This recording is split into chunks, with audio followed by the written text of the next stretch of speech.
బ్రాహ్మణ మహిళలు అన్ని రంగాల్లో అగ్రగామిగా నిలిపేందుకు సౌగంధిక బ్రాహ్మణ మహిళ మహిహారం కృషి చేస్తుందని సంస్థ అధ్యక్షురాలు సుచిత్ర బాలంతరపు మెట్టారాధ పేర్కొన్నారు. కాకినాడ వెంకటరత్నపురంలో గల దండు కళాక్షేత్రంలో సౌగతిక బ్రాహ్మణ మహిళ మణిహారం ఆధ్వర్యంలో 2వ వార్షికోత్సవ వేడుకలు సౌగతిక అవార్డ్స్ ఫంక్షన్ను మహాకుంభ పేరిట నిర్వహించారు. కార్యక్రమానికి సౌగంధిక బ్రాహ్మణ మహిళ మణిహారం అధ్యక్షురాలు సుచిత్ర బాలాంతరపు అధ్యక్షత వహించగా బ్రాహ్మణ ప్రముఖులు హైదరాబాద్కు చెందిన ప్రముఖ సామాజికవేత్త నడింపల్లి యమున పటాక్స్, హైదరాబాద్కు చెందిన ప్రముఖ సంగీత విద్వాంసులు సంగీత విద్వద్ మణి డాక్టర్ బాలసుబ్రహ్మణ్యేశ్వర శర్మ ముఖ్య అతిథులుగా పాల్గొని జ్యోతి ప్రజ్వలన చేసి కార్యక్రమాన్ని ప్రారంభించారు. తొలుత పలువురు సంగీత కళాకారులు గాత్ర కచేరీ నిర్వహించారు.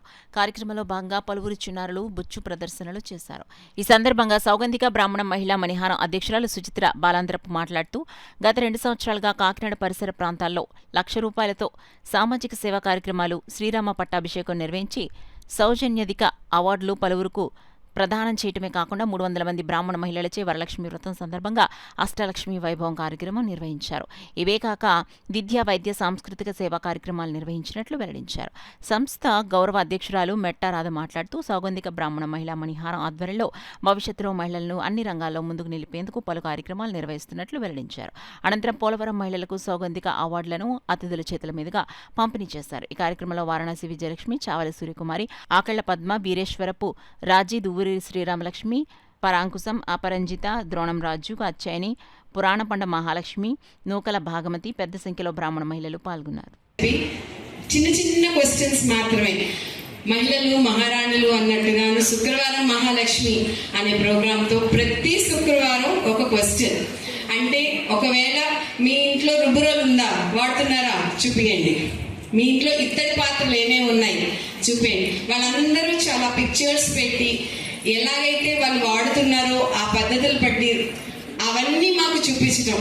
మన ఇంట్లో ఒకవేళ క్షీరాబ్ద్వాదశి పూజ అనివ్వండి, వరలక్ష్మి పూజ అనివ్వండి, లేకపోతే ఇంట్లో ఏ రకమైన వినాయక చవితి చేసుకున్నా మేము ఎలా చేసుకున్నాం వంటరాలు, ఆఖరికి కచ్చా పోసుకుని ఎలా కట్టుకోవాలి అనేది కూడా మా సౌగంధికాలో తెలియని వాళ్ళందరికీ తెలియజెప్పడం జరిగింది.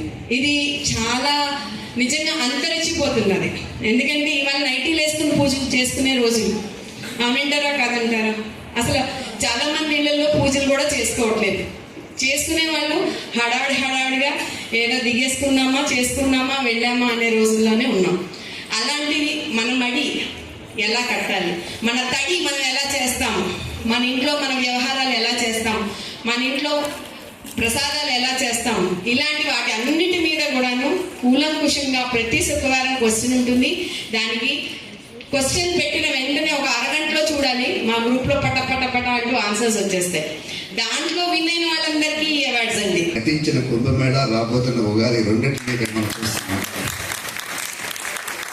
ఈ రెండింటి మధ్యన వివేకానందుడు 3 రోజుల పాటు ధ్యానం చేశాడు.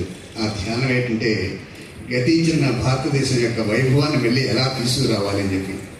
సో అట్లాంటి ధ్యానమే ఈ సౌభ్యంతి సభ్యులంతా కూడా అంతరించిపోతున్న సంస్కృతిని అంతా కూడా పునరంకితం చేయాలని చెప్పి చేస్తున్న వీటి కృషి వివేకానందుడు ఆ రోజు 3 రోజులు చేసిన ధ్యానం లాంటిది ఇది కూడా. సో మనస్ఫూర్తిగా వాళ్ళని కూడా హృదయపూర్వకంగా అభినందిస్తున్నాను.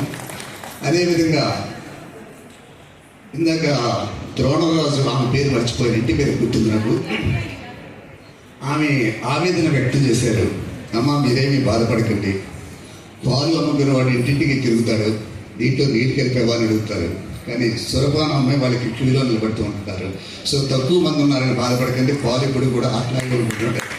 సో ఎంతమంది వచ్చారని కాదు, ఎంతమందికి మీరు అందించారని ముఖ్యం. కాబట్టి మీరు చేస్తున్న ఈ యజ్ఞం దినదినాభివృద్ధి చెందాలని చెప్పి మనసావాచ కోరుకుంటూ మహత్తరమైన అవకాశం ఇచ్చిన మీ అందరికీ ధన్యవాదాలు తెలియజేస్తూ, ఇది దినదినాభివృద్ధి చెందుతూ భారతదేశం యొక్క సంస్కృతి స్వరూపాలనే మీరు ఈ సౌభ్యంతి అంటే ఫ్రాగ్రెన్స్ అంటారు. కాబట్టి ఆ సుగంధాలు వెదజల్లేలాగా మీకు ఆ సర్వేశ్వరుడు ఆయురారోగ్యాలు ప్రసాదించాలని చెప్పి కోరుకుంటున్నాను.